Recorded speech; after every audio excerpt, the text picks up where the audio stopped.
as we watch Zina, she really moved well on that last point.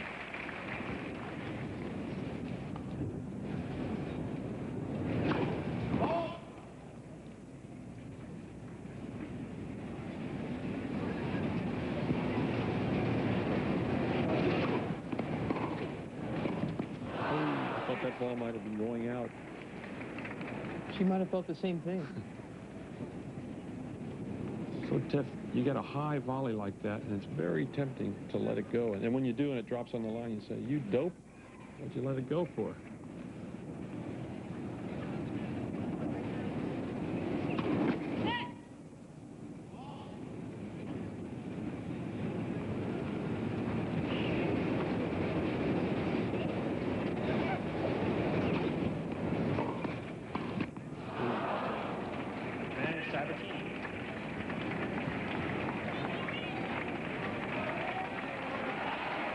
Garrison and McNeil having a chat before almost every point.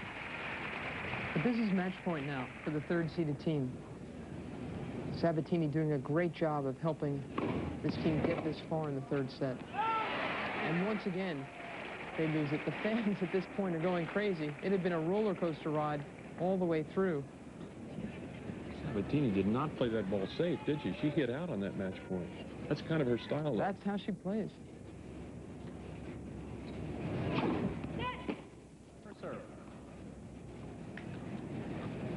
Another quick little conference here. I love the way they communicated, Mary. It was really fun to watch them. Not only communicated, but got excited.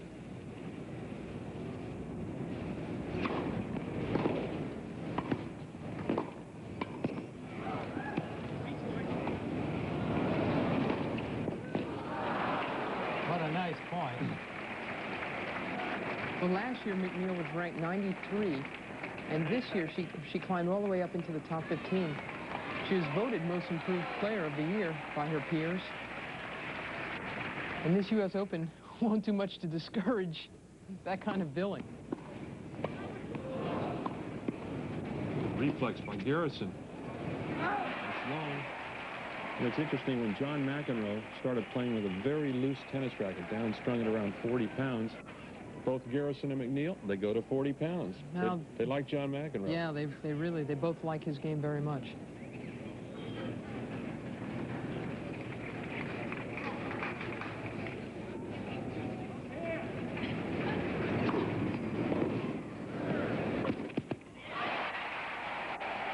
She ended up on that point about a foot from the net.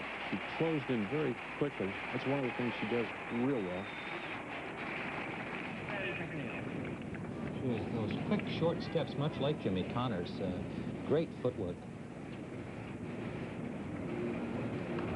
She composed.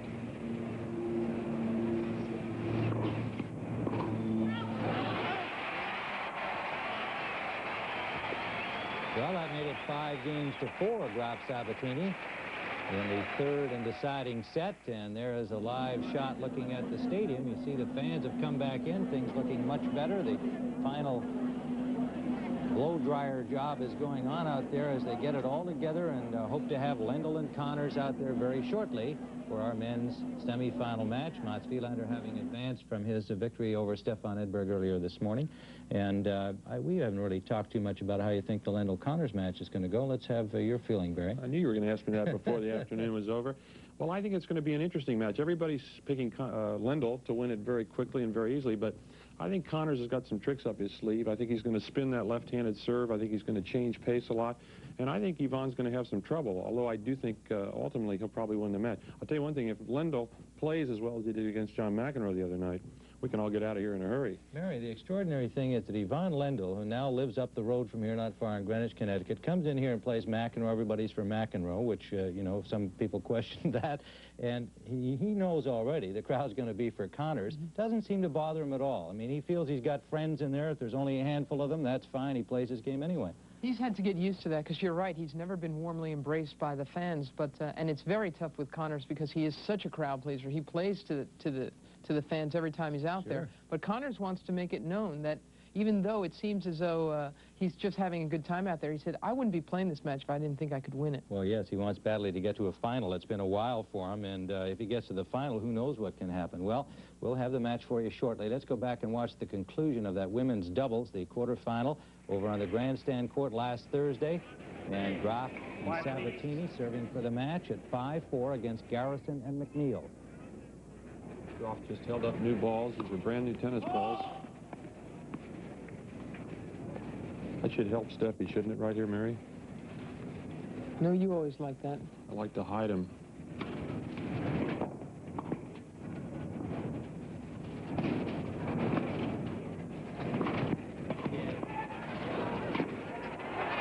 Her anticipation is just super. That was Lori McNeil's work at the net.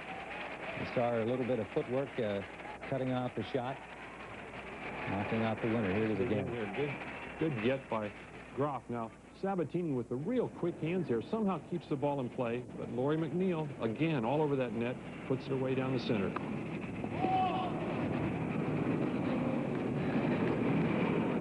Well, see, a star is born at every U.S. Open, Tim, and this year I think it's Lori McNeil. Oh, yes, and, you know, there are a lot of young players who showed well here that we're going to be hearing from in the future.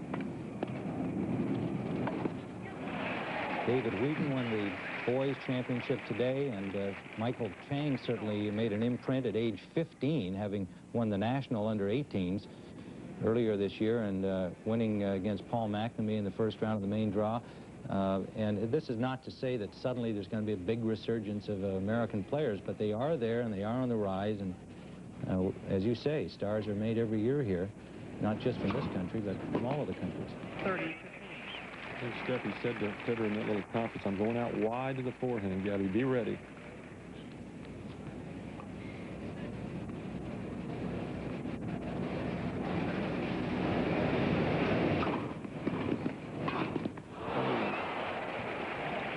Sabatini with a sitter, backhand volley there. Would have put him at match point. Steffi, don't miss another one like that, Gabby, or we're all finished.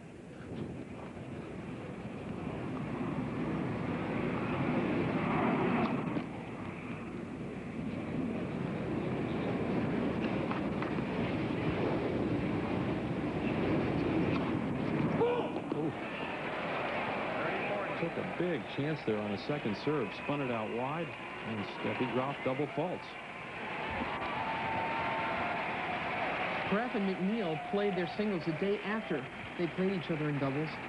And Lori McNeil was asked if she learned anything from this match, and she said, no, you can't prepare for a singles match playing doubles. But Lori had to see that Graf wasn't at the top of her game after she played her in this doubles, and that had to help her.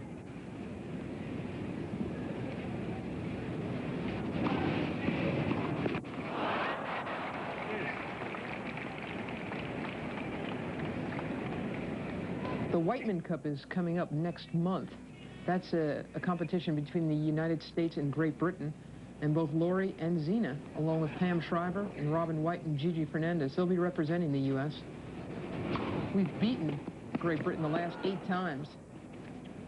We've got a strong team this year. Some lob and a nice get by Graf.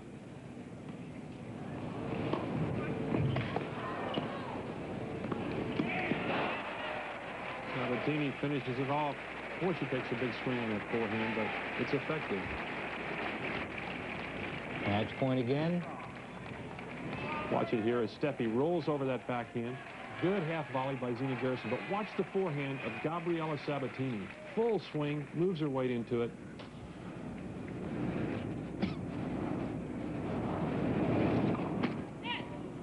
They had definitely planned on crossing there. They've got some signals going.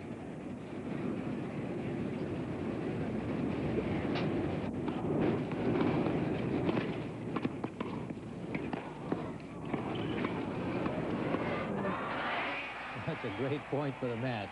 And Graf and Sabatini smile in relief, I'm sure. They won the first set and then dropped the second and finally hung on to win in the third, and they will now meet Martina and Pam Shriver in the semifinals of women's doubles, and that match is still to be played. Well, now we're looking out there. Interesting to go to these shots of the stadium, because each picture we get, there are more people in the seats, and things are obviously brighter. Patty Connors has arrived to make it official.